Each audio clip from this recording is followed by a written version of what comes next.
Bir sual var. Siz işlədirsiniz bu ifadəni. İndi sizə ünvanlayacağım və cavabını istəyirəm. Çəp baxıb düz görmək düz istiqamətdir.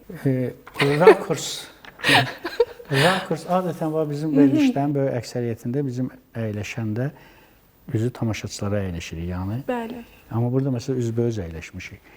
İndi biz düz oturmuşuqsa demək əyri danışırıq. Adətən əyri oturub düz danışmaq.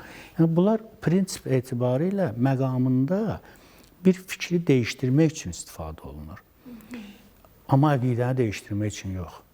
Yolu dəyişdirmək üçün yox. Düşüncəni dəyişdirmək üçün yox.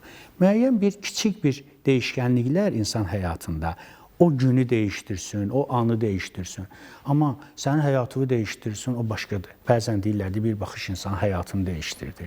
O baxışdan deyil.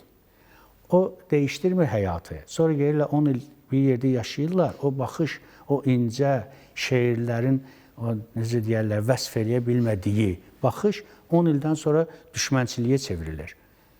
Deməli, o hələ o baxış deyil. O istəyir ki, o baxış olsun.